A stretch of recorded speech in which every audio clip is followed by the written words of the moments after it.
What is up, guys? I'm Silas Williams, aka TheSwolefessor, here to educate you on health, fitness, social well-being. And today, guys, we're going to be explaining to you how and why you should gauge your RPEs on your accessory work and how to do it by comparison to our competition style work or our variation of our competition style work. So before we get into it, as a very brief overview for those of you who don't know, when I refer to RPE, I'm talking about rate of perceived exertion. It's a system that is often utilized in powerlifting. It can be utilized in bodybuilding. It's just a way of knowing pretty much how many reps you have left in the tank with a given load for a given set for a given amount of reps. So it doesn't matter if we're talking about, 3 sets of 5, 3 sets of 3, 3 sets of 1. If I rank something at like an RPE 7, since the scale works from 1 to 10, if it's an RPE 7, 7 minus 10, which is the top of the scale, means I have 3 reps left in the tank. If it's an RPE 8, I have 2 reps left in the tank. So RPE 9, I have 1 rep left in the tank. So if I say, oh, I have a top set of 1 at RPE 8, that means I hit that set for a single, but I have 2 reps left in the tank. I could do 2 more reps.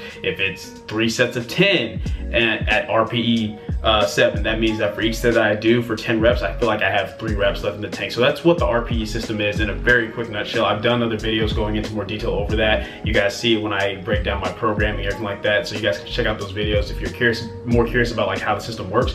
But that's all I mean when I say RPE. Now, before we kind of get into like the accessory work, and I've kind of mentioned this in past videos as far as like variation work, but when it comes to the competition lifts like the bench, the squat, and the deadlift, the way that I gauge my RPE is pretty much based upon like true failure. And really true failure and technical failure kind of go hand in hand when it comes to the big three, for the mere fact that if you have too much form breakdown on the squat, the deadlift, the bench press, then you're gonna hit true failure anyway. Like if you're at the bottom of the hole in the squat and you're just like really rounded, really folded over to where you're having to like good morning it the way up, it's gonna be very difficult for you to complete the lift. So in that case, technical failure and true failure kind of go hand in hand. But the reason I say I gauge my comp specific lifts RPE upon true failure is because I'm okay with form breakdown on the big three so long as it's within the rules of powerlifting. Now, that's not to say that I just throw form out the window, that I don't care about form, but it's me understanding that when it comes down to me being on the platform on meet day, doing my max effort lifts on bench, squat, and deadlift, there may be some form breakdown, but so long as it's within the rules, meaning like, my butt's not coming up on the bench,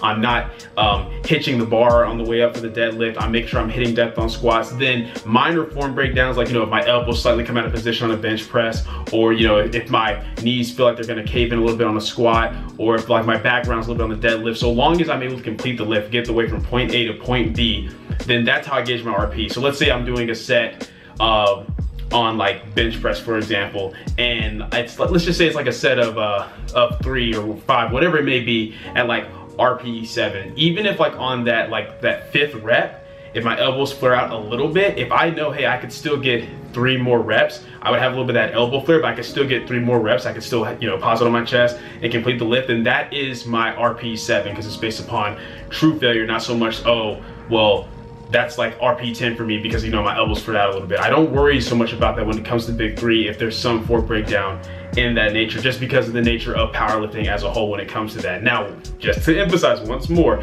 it does not mean that you should not care about your form on the big three. You should care about your form on all your lifts, because as you guys know, what do we say on this channel?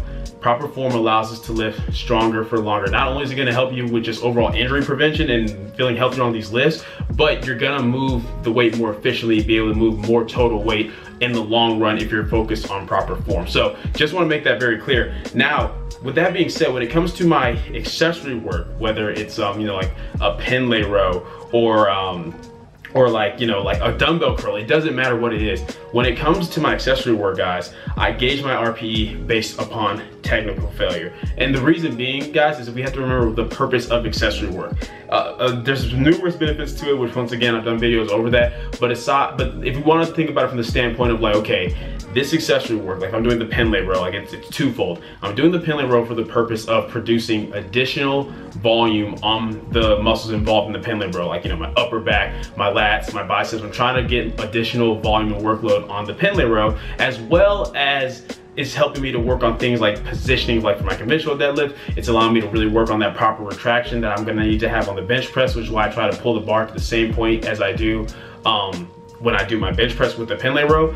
So based upon that, I want to make sure that I'm gauging my RPE based upon technical failure, not true failure. For example, you guys are going to see on screen, I had a top set of 5 at RPE 7. I worked up to 215 pounds. Now, if I was going based upon like true failure, meaning just would I be able to muscle up like, you know, more reps from the ground all the way up to my chest to where I still get the full range of motion, I still hit my chest, but maybe I'm using more momentum than what I like, then that wouldn't have been an RPE 7. That would have been more like an RPE 4 or 5, because I could have done anywhere from like 5 to 6 more reps on that top set. However, that would defeat the whole purpose of why I'm doing the movement. If I'm having to have such bad form breakdown, or I'm having to use a whole bunch of momentum to you know, do the pen lay row or do a dumbbell curl or lateral raise, whatever it may be, one, I'm not allowing the muscles that are supposed to be involved to do all the work that they can to the best of their ability, because at that point, other muscles are getting involved to help me, or I'm using momentum to help me. It's not the muscles themselves doing the workload like they're supposed to be. And then two, I'm no longer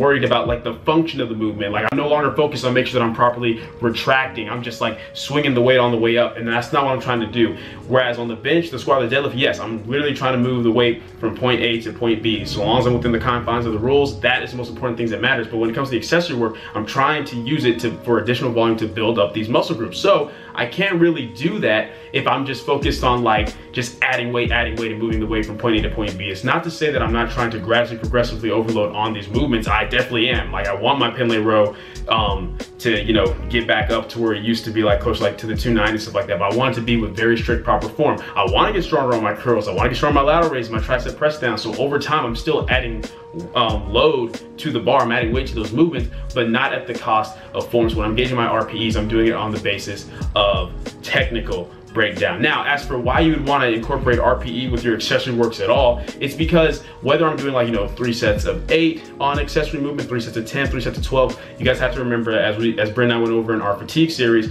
exertion is king when it comes to recovery. Like I said, the purpose of accessory work is we're trying to get additional workload on the muscles involved. But with accessory work, they tend to be movements that aren't as taxing. For example, I'm not going to get anywhere near as taxed from doing some tricep press downs for additional work on my triceps as I would if I tried to do additional bench press for tricep work on my press, for additional tricep work, right? Because I already bench 3 times a week, very high volume. So for me to be like, oh, my triceps are kind of lagging, what makes more sense? Should I do even more bench press and tax my recovery even more? Or should I, okay, I'm already benching 3 times a week, pretty high volume, let's just throw in some tricep press down so I can get a little bit additional volume on the triceps, but not have to worry about, you know, just overtaxing myself as far as recovery. So that's why we want to put things in like RPE, so that way on your accessory work, you're just not doing too much or going too far. If I tell, you know, if I put like in my program, hey, 4 sets of 5 at RPE 7 on weighted pull-ups, then that's gonna let me know, okay, I need to make sure I'm having 3 reps left in the tank. So if I put on like, you know, 130, 140 pounds,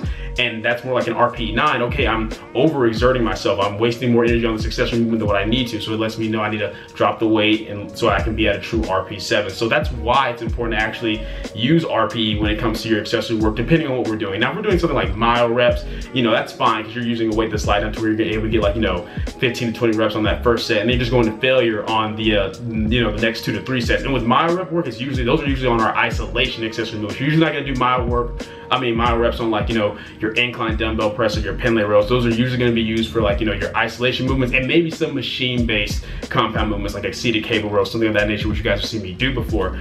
But in general, as a whole, we want to utilize RPE for our accessory work for that reason. Now, it'd be one thing if we knew your max, you know, on like every single thing. Like I knew your max tricep press down, I knew your max curl, I knew your max lateral raises. Then yeah, I could just give you a percentage, be like, hey, do 3 sets of 12 at like 60%. But how many people max out on a lateral raise or max out on a curl? So it's just a lot easier just to do it based upon feel and upon RPE. And it also allows you to auto-regulate based upon how you feel for that day. You may be able to do more weight for your curls at the end of a workout one day than what you are on another one based upon how much total workload you have to do. So it really just depends.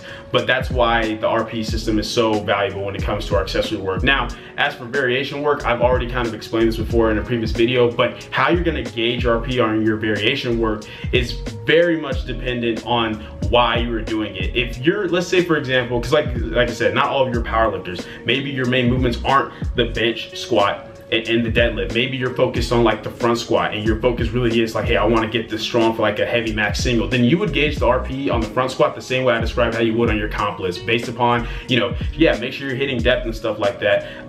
Make sure your form breakdown isn't so bad where you can't complete the lift. But let's say you're doing a front squat and you know, you're trying to stay as upright as possible, but your elbows dip down a little bit, but you know, hey, I still could have gotten 2-3 more reps, even though my elbows would have dipped down a little bit, but I would have completed the lift. Then that would be like a true RPE 7 to 8, because you're going based upon true failure. Why? Because that variation movement, in that case, even though it's a variation of the squat, is like your main squat movement. Now, if you're using the front squat for the reason that I was using it on my last block, where it was more to work on positioning and muscular weak points, in the sense of I was trying to stay as upright as possible so to keep my upper back nice and tight, same way I was doing with my high bar, then I'm going based upon technical failure in that case, not true failure. Meaning, hey, if I say it's a RP 7 on the high bar, the front squat, and I'm using it for like, you know, movement position work, that means that it's an RP 7 in the sense of I only had 3 more reps where I could have gotten it by keeping my upper back nice and tight and staying nice and upright, whether it's the high bar or the front squat. Whereas it may have been more like an RPE 5 or 6 as far as like true failure. So when it comes to variation work, it just depends. There's your variation work truly like variation work where you're incorporating it to work on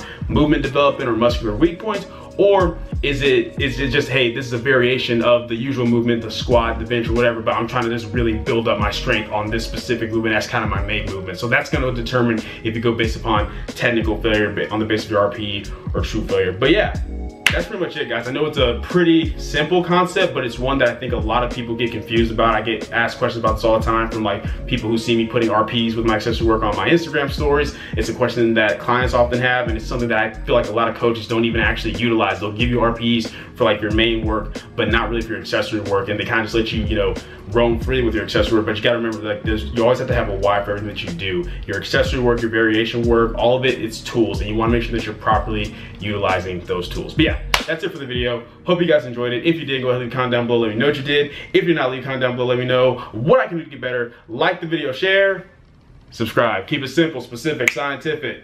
I'll catch y'all later.